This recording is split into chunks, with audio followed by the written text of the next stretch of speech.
But what we have here is we have SEMA Electrified, and it's a space where we brought collectively a lot of different segments of electrification within the aftermarket, all into one space where they can all kind of live together and get to network and know each other. As you'll see, a lot of these components work with one another.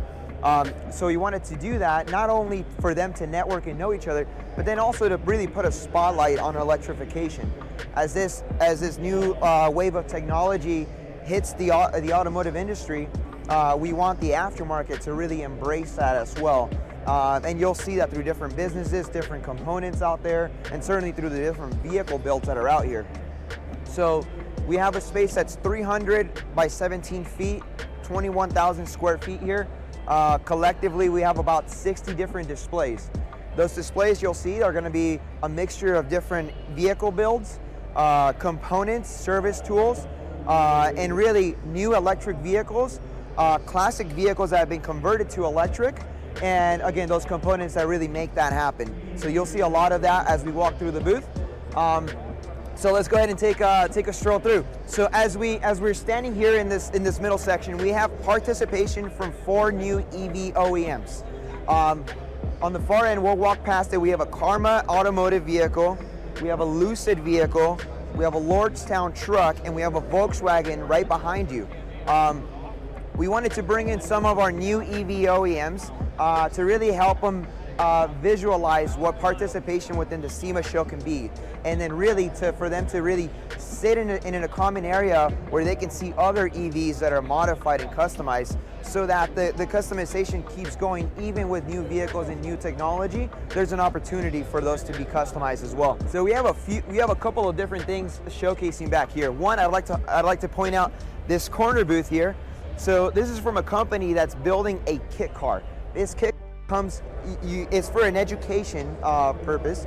So you buy this kit, you put it together, they tell you how to do it, and you get to learn how to integrate electric motors, battery packs, all into a vehicle. And what they're doing is they started building this vehicle on Tuesday morning, and their goal is to have it fully built by Friday afternoon, and it'll be drivable for the SEMA crews. And it's a really great hands-on approach for you to understand how it all works together, how this new powertrain really works together.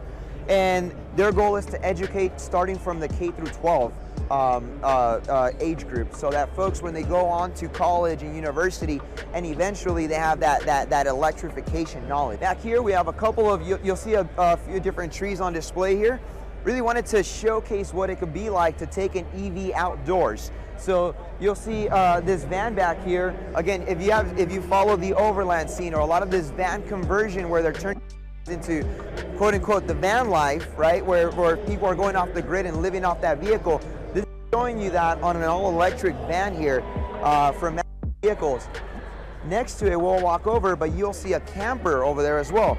That camper actually is equipped with a battery pack inside of it and solar panels, so that when your electric vehicle is going this camper van, you go off the grid, charge your EV when you're out there and you're really enjoying the nature, and it's all essentially self-sustaining. So again, here we're in the middle of some of our new EV OEMs. Again, like I said, we wanted to bring them. We have a Karma vehicle here. Right behind you, we have a Lucid vehicle. One thing that I want to hit on this Lucid vehicle is it's surrounded by targets. These targets are meant for recalibration. If you guys are all familiar with advanced driver assist systems, those are your systems when your vehicle can brake for you, steer itself, right? Blind spot detection. All those things need recalibration. A lot of these new EVs are heavily equipped with that technology, along with a lot of our internal combustion. So we wanted to showcase that you need to be aware of all these systems that are on the vehicle and calibration for those systems. Right over here, we have a couple of examples of electric vehicles that are race cars. So this Tesla Model 3 here competed in Pikes Peak this year, and if I'm not mistaken, it got the fastest time that an EV has gone up to Pikes Peak.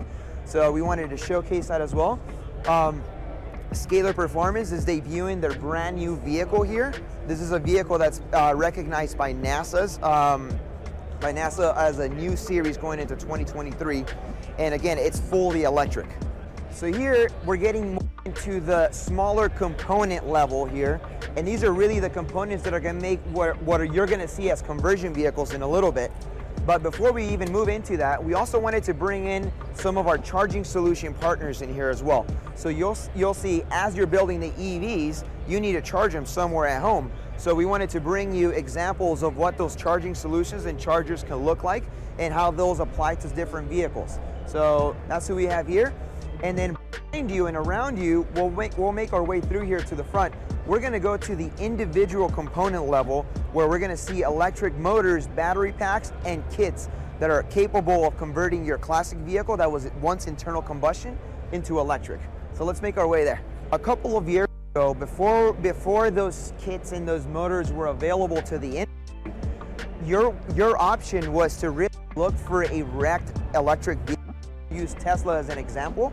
So if you found a wrecked Tesla Model X, a Model S, whatever, but you essentially pulled out the electrical motor and controls off that wrecked vehicle, you would take that and you would integrate your classic vehicle. To see a lot of this because it's pretty well integrated.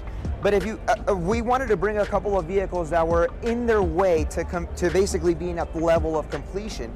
So this vehicle, for example, you see a full customized frame front to back on a vehicle that was once internal combustion, but now has an electric motor. And we wanted to showcase because we want to show the possibilities of being able to integrate an electric motor just as you once were able to integrate, for example, a V8 internal combustion engine. A lot of the engineering and fitment and integration is still the same, just instead of using a gas-powered engine and a gas tank, you're now using an electric motor and battery packs. You're still running control harnesses just like you would an internal combustion engine. It's just you have options now. But the engineering, the integration is all essentially the same, and it still goes through what our internal combustion folks have been doing in the past. Depending on where you live, I live in Southern California, so I see Teslas everywhere. Right? So what we wanted to do is we wanted to bring in a couple of Teslas and show how some of those have been customized by enthusiasts and companies who are putting products out there. Again, because we're hitting that tipping point where we have so many electric vehicles on the road, we want to help those consumers personalize and really offer products out there to make it their own. So as we into this section, you're going to see a lot of different that are available to those vehicles to continue to, you know, keep that SEMA, the SEMA heart alive, right? Even doesn't matter whether you're an internal combustion fan or you're an electric fan, you can personalize it to your liking and again to your lifestyle too. Provide an area where you can connect with somebody that can offer training and education on how to handle this. Now, traditional combustion engine vehicles were managed by a 12-volt battery. Now when we're talking about an electric vehicle, you're talking 400 plus volts. So the approach that you take to doing that conversion requires education. And that's what we're really doing here is we're educating our attendees on what those components do, how do they connect to each other, and really how to do it safely so that you don't get harmed or your shop or your technicians don't get harmed. We wanted to bring a lot of examples of what that's available out in the market now. And again, continue to thrive in the customization and personalization of your vehicles. And behind you, we have tables that are full of different equipment and pieces and tools and motors that are really available out there for the conversion market. If you look at the whole electrification in the aftermarket, there's really three big segments here. One of them is the conversion market, taking those classic cars and turning them into electric. Number two is accessorizing your new EVs, which is essentially what we have as an example back here to continue to personalize. And three, it's the racing category. So you saw a couple of electric race cars out there. Now the electric race vehicle, there are a lot of different segments. We couldn't bring all of them here, but we do that in our PRI. So if you're familiar with the performance racing industry, that is also owned by SEMA. It's a trade show that happens in December in Indianapolis. That is where we bring in a lot of the different segments of racing, and we bring in example vehicles that are electric into there. But we wanted to, again, racing started in the aftermarket, so we wanted to bring some race vehicles here to show that. Just like what you see back there, it's an all-electric land speed vehicle and has hit over 350 miles on the Bonneville sand. So again, just an example of what's available out there. It's not so much about competing with internal combustion, and it never has been, and that's not what we're trying to showcase here. Is we're trying to showcase that we can all live together, and it's all an option really.